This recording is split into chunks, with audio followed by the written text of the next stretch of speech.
சங்கீதம் தான். 139 சங்கீதம் 1வது வசனத்திலிருந்து 4வது வசனம் வரையில பாருங்கள். கர்த்தாவே, நீர் என்னை ஆராய்ந்து அறிந்திருக்கிறீர். என் உட்கார்தலையும் என் எழுந்திருக்கிறதையும் நீர் அறிந்திருக்கிறீர். என் நினைவுகளை தூரத்திலிருந்து அறிகிறீர். நான் நடந்தாலும் படுத்திருந்தாலும் என்னை சூழ்ந்திருக்கிறீர்.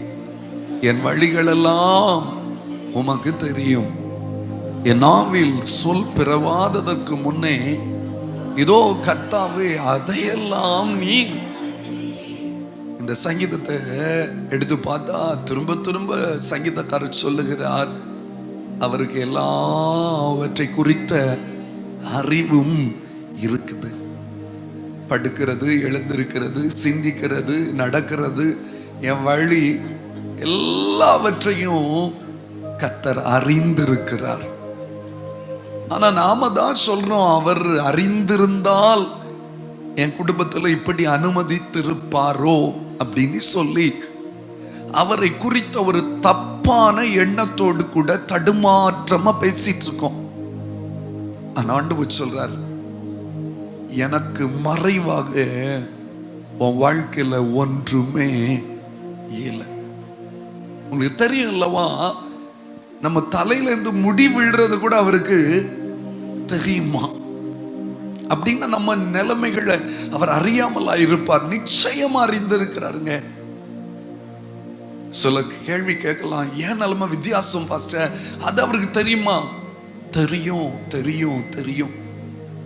எதெல்லாம் அவர் அறிந்திருக்கிறார் என்பதை ஒரு 4 காரியத்தை உங்களோடு கூட பேசி, அறிந்தவர் நம்மை நட்டாற்றில் விடமாட்டார், நம்மை வேதனையோட வாழ வைக்க மாட்டார்.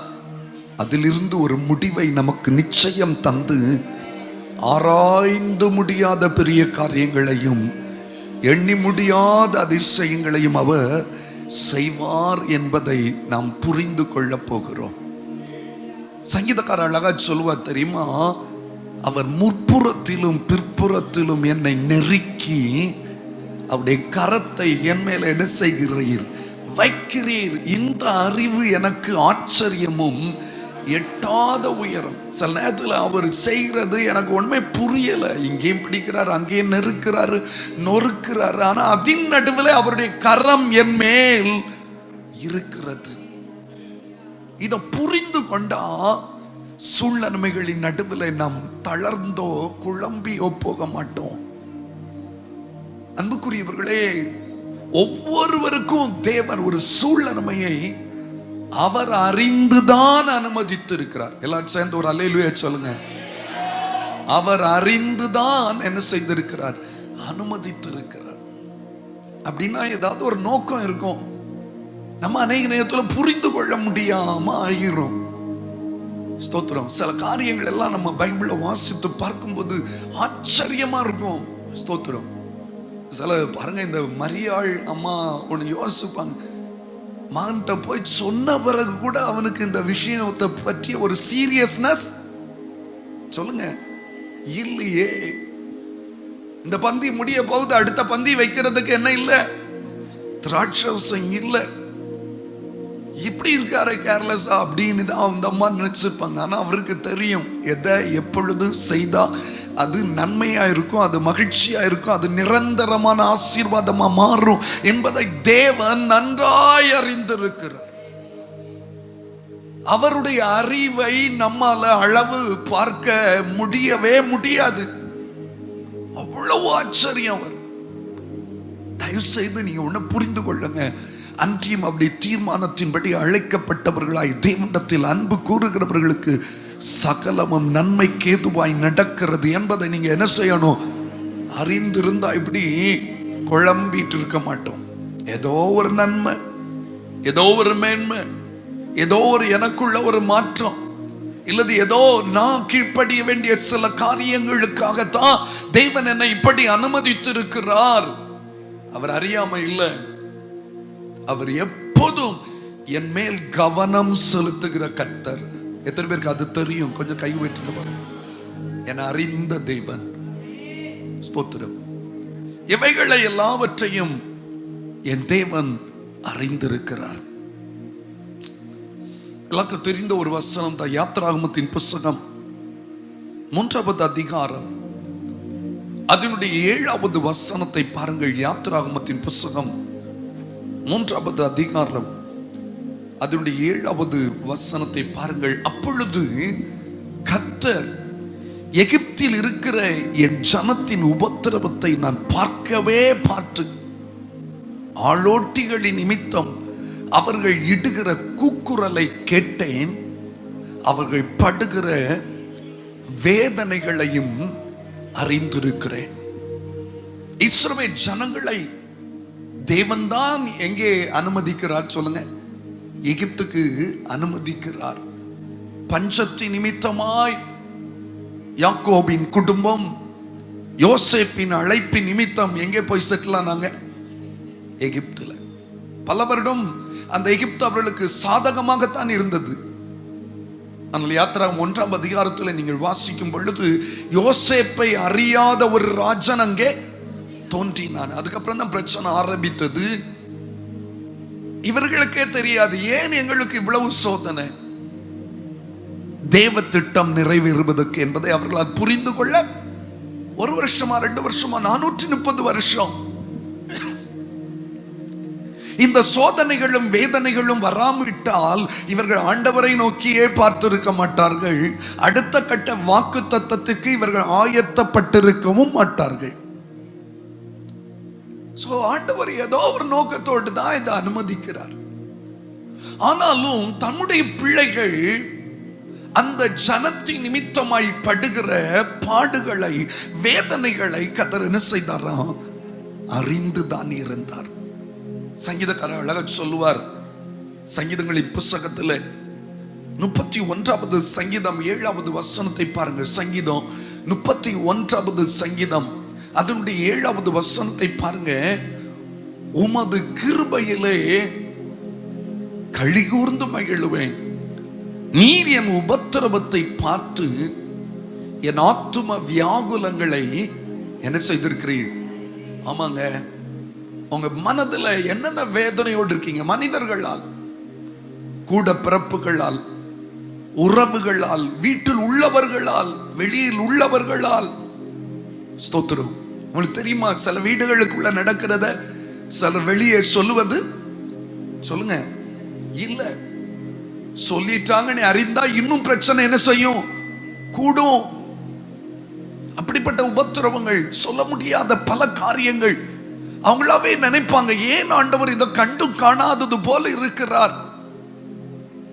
அப்படி நினைக்க கூடாது. அவர் அறிந்து இருக்கிறார். ஆனால் அதன் பின்னணியத்திலேயே எனக்குள்ள ஏதோ ஒரு மாற்றத்தையும், எனக்கு ஏதோ ஒரு சிறப்பையும் தருவதற்குத்தான் அவர் காலம் தாழ்த்தி கொண்டிருக்கிறார். அவர் தவறவே மாட்டார். எனக்கு நிறைய வாக்குத்தத்தங்கள் உண்டல்லவோ, எனக்கு பல வசனங்கள் அடிக்கடி பளிச்சனி என் மன கண்கள்ல பிரகாசித்துட்டு போகுது. ஆனா சூழ்நிலை இப்படி இருக்குதே, ஏன் என்று கேட்க வேண்டாம். தேவன் அதை அறிந்திருக்கிறார் என்பதை அறிந்தவர்களாய், ஆண்டவரே உமக்கு தெரியாம எதுவும் எனக்கு நடக்கவில்லை, உமக்கு தெரிந்துதான் அது நடந்தால் அதுல ஏதோ ஒரு சிறப்பு எனக்கு நிச்சயம் இருக்கிறது. ஏற்றுக்கொள்றவங்க மட்டும் கரங்களை உயர்த்தி தேவனை மகிமைப்படுத்துவோம். ஹல்லேலூயா. சங்கீதங்களின் புஸ்தகம் 69ஆம் சங்கீதம். சங்கீதங்களின் புஸ்தகம் 69வது சங்கீதம் அதனுடைய 10வது வசனத்தை பாருங்கள். சங்கீதம் 69 19 சங்கீதம் 69 19வது வசனம். தேவரீர் என் நிந்தையையும் என் வெட்கத்தையும் என் அவமானத்தையும் அறிந்திருக்கிறீர். எல்லாரும் சேர்ந்து சொல்லுங்க, தேவரீர் என் நிந்தையையும் என் வெட்கத்தையும் என் அவமானத்தையும். உண்மை.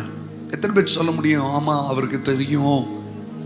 என்ன நிந்திக்கிறாங்களே நிறைய பேர், நான் வெட்கப்பட்டு நின்னேனே சில இடங்களில, என்னை அவமானப்படுத்தினாங்களே சில சேர்ந்து, இதெல்லாவற்றையும் கர்த்தர் அறிந்திருக்கிறார். அல்லேலூயா. அவங்கள்ட்ட போய் கேட்டு பாருங்க, இல்ல நாங்க உங்களை பற்றி தப்பா பேசினதே இல்லைன்னு நிமிர்ந்துருவாங்க. ஆனா ஓகே, நமக்கு அதுல ஒரு திருப்தி, சரி அப்ப அவங்க சொல்லல போல. ஆனா அவங்க சொன்னதை கர்த்தர் அறிந்திருக்கிறார். இந்த நிந்தனைக்கும் இந்த வெட்கத்துக்கும் பதிலாக கர்த்தர் எனக்கு என்ன தருவார் தெரியுமா? ரெண்டத்தனையான பலன் தருவார். விசுவாசிக்கணும். நம்ம ஆண்டவரை சரியான கோணத்தில் பார்க்கணும். ஐயோ இப்படி வெட்கப்பட வச்சுட்டாரே நீ சொல்வதுக்கு பதிலாக, இந்த வெட்கத்துக்கு பதிலாக அவர் மேன்மையானது ஒன்றை எனக்கு ஆயத்தப்படுத்தி வைத்திருக்கிறாரே. ஹல்லேலூயா, ஹல்லேலூயா. ஏன்னா அவரை போல நல்ல தேவன் இல்லவே இல்லை. இங்க இருக்க அநேகர் நிந்தனைகளின் நடுவிலும் வெட்கத்தின் நடுவிலும் அவமானத்தை சகித்து கொண்டு வந்திருக்க நிறைய பேர் உண்டுங்க. உங்களோடு கூட கர்த்தர் பேசுகிறார். எபிரேயர்ல அழகா வசனம் இருக்குது, அவர் தமக்கு முன்பாக வைக்கப்பட்ட சந்தோஷத்தின் பொருட்டு அவமானத்தை எண்ணாமல் சிலுவையை சகித்து என்று எழுதப்பட்டிருக்குது. என்றால் அவருக்கு தெரியும், எனக்கு முன்பதாக ஒரு பெரிய நித்திய சந்தோஷம் வைக்கப்பட்டிருக்குது. அதனால் அவமானத்தை பற்றி கவலைப்படுவது இல்லை. அவருக்கு தெரியும், கர்த்தராகிய ஆண்டவர் எனக்கு துணை செய்கிறார். ஆகையால் நான் சொல்லுங்க, வெட்கப்படேன், வெட்கப்பட்டு போவது இல்லை என்பதை என்ன செய்திருக்கிறேன்? அறிந்திருக்கிறேன். ஆகையால் என் முகத்தை எப்படி மாற்றிட்டேன் தெரியுமா? கற்பாறையை போல மாற்றிட்டேன். கவலைப்பட போறது இல்லை. இந்த வெட்கத்தை எல்லாம் மறக்கடிக்க கூடிய அளவுக்கு ஒரு பெரிய வெற்றி முழக்கத்தை கர்த்தர் எங்க குடும்பத்தில் நிச்சயம் செய்ய போகிறார். ஏனென்றால் அவைகளை அவர் அறியாமல் இல்லை, அவைகளை அவர் அறிந்த தேவன். எது நிமித்தம் நீங்கள் நிந்தை சுமந்து வருகிறீர்கள்? எது நிமித்தம் நீங்கள் வெட்கம் அடைந்து நிற்கிறீர்கள்? எது நிமித்தம் அவமானம் உங்களை சூழ்ந்து நிற்குதோ, அதன் நடுவில் ஆண்டவர் ஒரு ஆச்சரியத்தை உங்களுக்கு ஆயத்தப்படுத்தி வைத்திருக்கிறார். சந்தேகப்படவே கூடாது. கரங்களை உயர்த்த முடியுமா? நான் விசுவாசத்தோடு சொல்றேன், கர்த்தர் என்னை கைவிட மாட்டார். ஏனென்றால் நான் கடந்து வருகிற பாதைகளை அவர் என்ன செய்கிறவர்? அறிந்திருக்கிறவர். ஹல்லேலூயா. என் வேதனைகளை அவர் பார்க்கிறார், என் கண்ணீரையும் அவர் காண்கிறார்.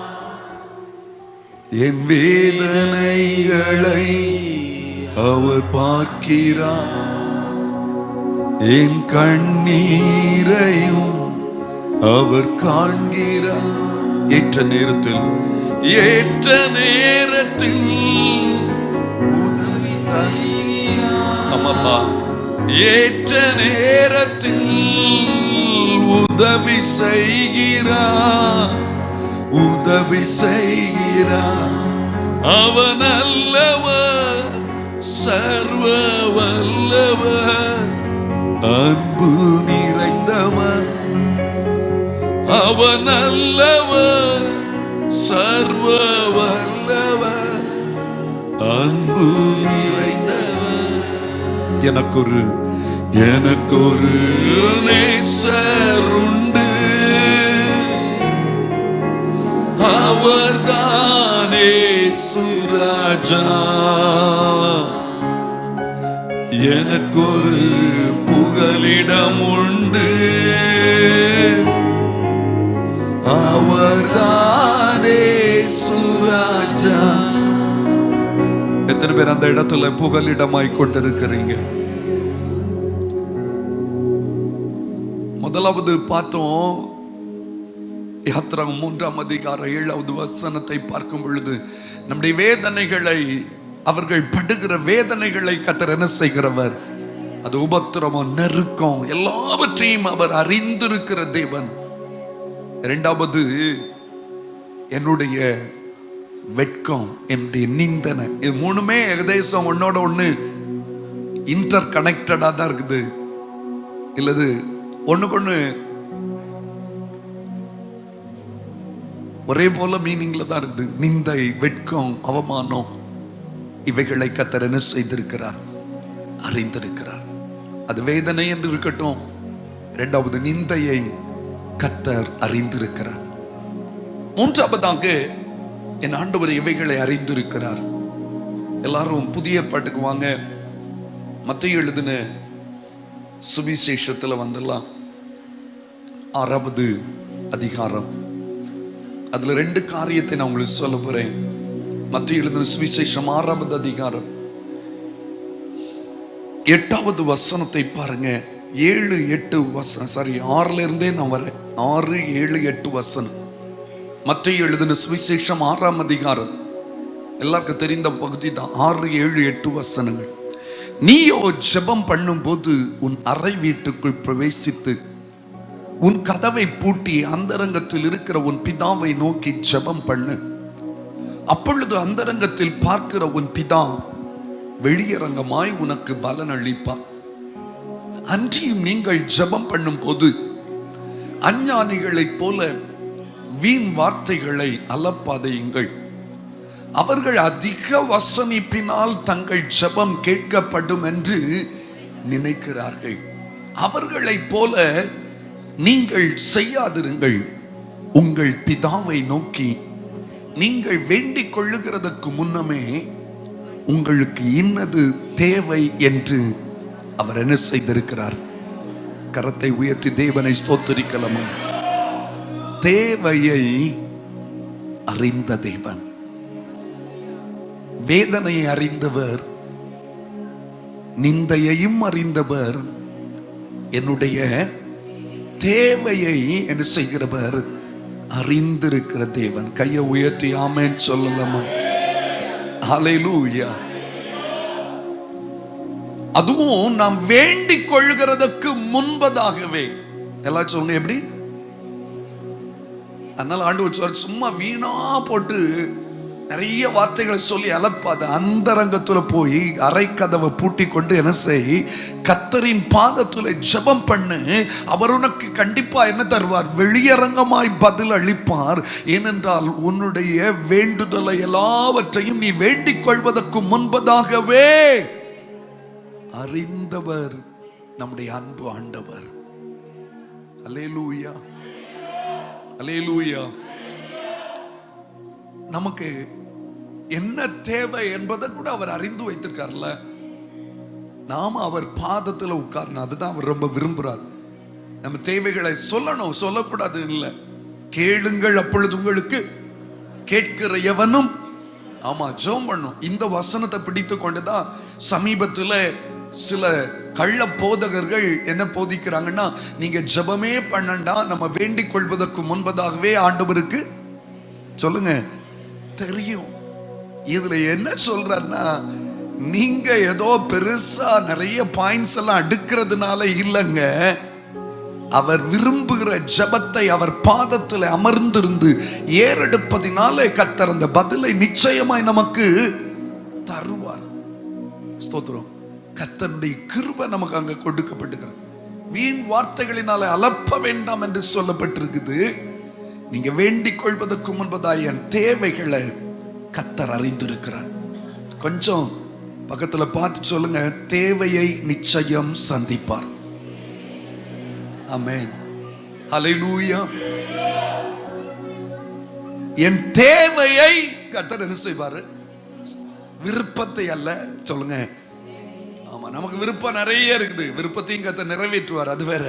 ஆனா இப்பொழுது எனக்கு என்ன தேவையோ அதை அவர் அறிந்திருக்கிறார். ஆமென். சிலர் சொல்லுவீங்க, ஆமா எனக்கு இதெல்லாம் தேவை தானே, ஏன் அவர் தரல? அவருடைய வேலைக்காய் காத்திருங்கள், அவர் கைவிடவே மாட்டார். உங்களுக்கு இன்னது தேவை என்று அவர் அறிந்திருக்கிறார், அதை அவர் உங்களுக்கு தருவார். நல்லா கவனிக்கணும், நீங்கள் வேண்டிக் கொள்ளுகிறதுக்கு முன்னமே உங்களுக்கு இன்னது தேவை என்று அவர் என்ன செய்திருக்கிறார். ஒவ்வொரு குடும்பத்துக்கும் ஒவ்வொரு தேவை உண்டு என்பதை தேவன் என்ன செய்திருக்கிறார். இன்றைக்கு நீங்க ஜெபித்திருக்கீங்க, நல்லது. ஆனால் அதையும் தாண்டி உங்களுக்கு தற்போது என்ன தேவை என்பது அவருக்கு தெரியும், அதை நிச்சயமா அருளி செய்வார். அல்லேலூயா, ஸ்தோத்திரம். சந்தோஷம் ஆண்டவருக்கு. கை உயர்த்தி அல்லேலூயா சொல்லலாம். நிறைய பேர் புலம்பிட்டே இருக்காங்க, புலம்பாதுங்க. அவருக்கு தெரியும் எனக்கு என்ன தேவை. ஜெபிக்க வேண்டியது நம்முடைய கடமை. அதுக்குன்னு சும்மா சொன்னதையே சொல்லி கொண்டு இருக்க வேண்டிய அவசியம் இல்ல. அவருக்கு தெரியும் நம்முடைய காரியங்கள். நாம எதற்காய் அழைக்கப்பட்டோமோ அதை நிறைவேற்றணும். தேசத்துக்காக ஜெபிக்கணும், தேவ மனிதர்களுக்காய் திறப்பில் நிற்கணும். ஆமென். அடுத்த கட்ட ஜெப நிலைக்கு நீங்க உயர்த்தப்படணும். வெறும் தேவை தேவை தேவை வர்றது. இந்த சர்ச்சுக்கு வர்றதே நிறைய பேர், எனக்கு அந்த காரியம் நடக்குமா, அந்த சர்ச்சுக்கு போனா நடக்கும். ஆனா அதுக்கு முன்னால தேவன் விரும்புகிற காரியத்தை நீங்கள் செய்கிறவர்களாய் மாறினால் உங்கள் தேவைகளையும் உங்கள் விருப்பத்தையும் கர்த்தர் அற்புதமா நிறைவேற்றி விடுவார். ஹல்லேலூயா. கொஞ்சம் கையை உயர்த்தி அல்லேலூயா சொல்லுங்க. நான் நிறைய காரியங்கள்ல ஜெபம் பண்றதே கிடையாது. ஸ்தோத்திரம். அதாவது நம்ம தனிப்பட்ட காரியம், குடும்பத்துக்கு பொதுவான ஒரு ஜெபம் தான். அதுல டீப்பான பிரேயர்லாம் கிடையாது, அதுல பெருமையும் கிடையாது. அது வேற, அது பெருமை அடிக்க வேண்டிய ஒரு மேட்டர் கிடையாது. ஆனா ஸ்தோத்திரம், சபையின் தேவைகள் ஏராளம் இருக்கும்.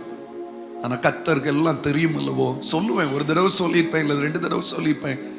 அதுக்கப்புறம் கர்த்தர் இன்னும் நிறைய காரியங்களுக்கு ஜெபிப்பதற்கு என்ன ஏவுவாரே, அந்த மாதிரி காரியங்களுக்கு ஜெபம் பண்ணிட்டு இருப்போமே தவிர நம்ம தேவை அவருக்கு தெரியும் அல்லவா. அவருக்கு சித்தமான நேரத்தில் அதை அவர் நிச்சயம் அப்படி விட்டுறது தந்துட்டு தான் இருக்கார், செய்து முடிச்சுட்டு தான் இருக்கார். ஸ்தோத்திரம். கவலைப்படுறதே இல்லை. அல்லேலூயா, ஆமென். ஓகே, அப்போ உங்களுக்கு இன்னது தேவை என்று அவர் என்ன செய்திருக்கிறார், வேண்டிக் கொள்ளுகிறதுக்கு முன்னமே. ஓகே, அப்படின்னா அவர் என் மைண்ட்ல நான் நினைக்கும் போதே அதை என்ன செய்துட்டாரு, அறிந்து விட்டார். கடைசியா அவரை ஒரு வார்த்தை சொல்ல விரும்புகிறேன். மத்தேயு அதே 6வது அதிகாரம் தான், 6வது அதிகாரம் தான், 31வது வசனமும் 32வது வசனமும். ஆகையால் என்னத்தை உண்போம், என்னத்தை குடிப்போம் என்று, என்னத்தை உடுப்போம் என்று சொல்லுங்க. 3 காரியத்தை குறித்து கவலைப்படக்கூடாது. சாப்பாட்டை குறித்து கவலைப்படக்கூடாதா, தண்ணியை குறித்து கூட என்ன செய்யக்கூடாதா, அடுத்தது வஸ்திரத்தை குறித்தும் என்ன செய்யக்கூடாது. அதுவும் டிசம்பர் 1ஆம் தேதி ஆன உடனே ஒரு பயம் தொற்றிக்கொள்ளும். இந்த வருஷமும் ஸ்தோத்திரம், என்னதான் லாக்டவுன்னாலும் நம்ம பிள்ளைகளுக்கு கிறிஸ்துமஸுக்கு என்ன வாங்கிடணும்னு சொல்லுவாங்க. அதை பற்றி எங்களுக்கு கேட்க வேண்டிய அவசியம் இல்லை. இல்லது ஒரு கொஸ்டின், நீங்க எல்லாம் ஒரு அப்பா அம்மாவா இருந்து என்ன அப்படி கேட்பாங்க. சரி, ஆனா ஆண்டவர் சொல்ற அதை பற்றியே கவலைப்படாதுங்க ஐயா. அதெல்லாவற்றையும் யார் தான் நாடி தேடுவாங்களா? இவைகளை எல்லாம் அஞ்ஞானிகள் நாடி தேடுகிறார்கள். இவைகளெல்லாம் உங்களுக்கு, சத்தமா சொல்லுங்க, வேண்டியவைகள் என்று உங்கள் தேவைகளை அறிந்தவர் மட்டுமல்ல, வேண்டியவைகளையும் அவர் என்ன செய்கிறார். தேவைக்கும் வேண்டியவைக்கும் வித்தியாசம் இருக்குது. ஓகேயா? ஸ்தோத்திரம். அது புரிந்து கொள். எனக்கு என்ன வேண்டுமோ அவைகள் அவர் ஏற்கனவே அறிந்தாச்சு. உலக மனுஷனை போல நான் அது வேணும் இது வேணும்னு கேட்டு கொண்டிருப்பது தேவ சுத்தமே இல்ல. கையை உயர்த்த ஒரு அல்லேலூயா சொல்லுங்க. அல்லேலூயா, ஆமென். சமீபத்தில் ஒரு அக்காவோட பேசிட்டு இருக்கும்போது சொன்னாங்க, பாஸ்டர் அதெல்லாம் நான் இப்ப கேட்கறதே இல்லை, நமக்கு ஆத்தும ரட்சிப்பு தான் முக்கியம், குடும்பம் கர்த்தருக்காக வரணும், அதுக்காக வேண்டிதான் நாங்க ஜெபம் பண்றோம். கர்த்தர் மட்டும் நம்மளை நடத்திட்டு இருக்காருல்ல, அதனால அதை பற்றி எல்லாம் கவலைப்படுறது இல்ல. சிலருக்கு சொந்த வீடு இல்ல கவலை, சொந்த இடம் இல்ல கவலை, இப்படி பல கவலைகள் இருக்கும். ஆண்டவர் சொல்ல கவலையே படாதுங்க, உங்களுக்கு எப்போ என்ன வேணும் என்பது அவருக்கு தெரியாமலா போயிரும். கொஞ்சம் கையை உயர்த்தி அல்லேலூயா சொல்லுங்க. அல்லேலூயா, ஸ்தோத்திரம். கர்த்தர் நல்லவர். ஆமென். சமீபத்தில் ஒரு நாள் எனக்கு தேவை, திடீர் தேவை. திடீர்னு அதுவும் பேங்க்ல தான் இருக்கணும் அந்த பணம். பேங்குக்கு தேவை, என் கையில இல்லை, பேங்குக்கு எனக்கு அன்னை அவசரமா தேவை. எவ்வளவு ரூபான்னு நினைக்கிறீங்க? நான் கணக்கு பார்க்கவே இல்லை. அது திடீர்னு அது தேவை, பெரிய ஒரு தேவை ஆயிற்று. பேங்க்ல இருந்ததை விட ஒரு தேவை கூடுதல். இப்போ அதை கொண்டு போடுறதுக்கும் டைம் இல்லை பேங்குக்குள்ளால. இம்மீடியட்டா எனக்கு வேணும். ஆச்சரியமா இருந்து தெரியுமா, திடீர்னு எனக்கு ஒரு போன் வெளிநாட்டுல இருந்து வந்துச்சு. போன வருஷம் ஒரு நாள் அவங்கள நான் பார்த்ததே இல்லை. அவங்க கணவன் மனைவி எங்க வீட்டுக்கு வந்தாங்க. நாங்க உங்க தொலைக்காட்சி செய்தியை பார்க்கிறோம், சர்ச்சில் உள்ள நிகழ்வுகள் எல்லாம், ஆராதனைகள் எல்லாம் இணையதளத்தின் மூலமா நாங்க பங்கெடுக்கிறோம். இப்போ நாங்க ஊருக்கு வந்தோம், உங்களை சந்திக்க வந்தோம், ஜெபித்து விட்டு போனாங்க. ஒரே ஒரு நாள் எங்க வீட்டுக்கு வந்தோம், சர்ச்சுக்கு வந்தது இல்லை. போய் ஒரு வருஷத்துக்கு அப்புறம் திடீர்னு இந்த வாரம், சாரி கடந்த வாரத்துல எனக்கு என்றைக்கு அந்த தேவையோ, நான் அதை யோசிச்சுட்டு இருக்கும்போது அவங்க அங்கே இருந்து ஃபோன் பண்றாங்க, ஒரு சின்ன காணிக்கை அவங்களுக்கு அனுப்புறோம் அப்படின்னாங்க. நான் சொன்னேன், எங்களுடைய சர்ச் அக்கௌண்ட்டுக்கு தான் நீங்க அனுப்பணும், நான் அந்த அக்கௌண்ட் நம்பர் தர்றேன் அப்படின்னு சொன்னேன். அவங்க சொல்லுவாங்க, அதை உடனே அனுப்புவார்கள் என்று நம்பிக்கை எனக்கு கிடையாது. ஏன்னா அவங்களுக்கு வசதியான நேரத்தில் தான் அனுப்புவாங்க. ஆனால் அவங்கள்ட்ட நான் அந்த அக்கௌண்ட் நம்பர், அதுவும் வெளிநாட்டில் இருந்து நம்ம சர்ச்சுக்கு அக்கௌண்ட்டுக்கு அனுப்புவது சில இடங்களில் கஷ்டம். அப்படி சொன்ன உடனே அடுத்த 5வது நிமிடம் எனக்கு மெசேஜ் வந்திருக்குது, அந்த பணம் கிரெடிட் ஆயிட்டு. அதுவும் எனக்கு அந்த அக்கௌண்ட்ல எவ்வளவு இருக்கணுமோ அவ்வளவு ஆகிவிட்டது. அது எனக்கு உண்மையில அது ஒரு பெரிய ஆச்சரியமாச்சு. ஏன்னா கொண்டு போடுறதுக்கு கையில பணம் இருக்குது, அதை கொண்டு போடுறதுக்கு டைம் கிடையாது. ஆனா அதுக்குள்ள கர்த்தர் டைரக்டா என் தேவையை சந்தித்தார். அப்ப நமக்கு வேண்டியது என்னதோ அது அப்போ தருவார்.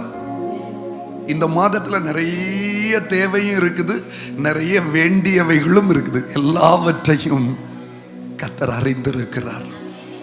ஹல்லேலூயா. இதுவரை கர்த்தர் கைவிடவே இல்லைல்ல, அவர் கைவிட மாட்டார். அவர் கைவிட மாட்டார். அவர் கைவிட மாட்டார். உடனே ஒன்று செய்யுங்க, அவர் முகத்தை நோக்கி பாருங்க. கர்த்தரை நம்பிடுங்கள். அந்த கார்டு போடுறாங்க, ஸ்தோத்திரம். அவர் கைவிடவே மாட்டார். கர்த்தரை நம்பிடுங்கள், அவர் கைவிடவே மாட்டார். அவர் கைவிடவே மாட்டார். எத்தனை பேர் சொல்ல விரும்புறீங்க அந்த பாடலை? கர்த்தரை நம்பிடுங்கள், அவர் கைவிடவே மாட்டார். அவர் கைவிடவே மாட்டார். உயிர் வாழ கவலைப்படுவதினால் கொஞ்சம் லோவா ஸ்தோத்திரம். ஹல்லேலூயா. கவலைப்படுவதினால் எவன் தன் வழற்றிலே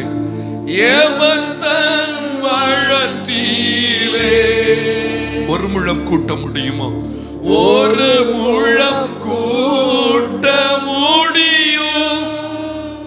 எதை உடுப்போம் என்று கவலையே வேண்டாம், சொல்வதை கேளுங்கள்.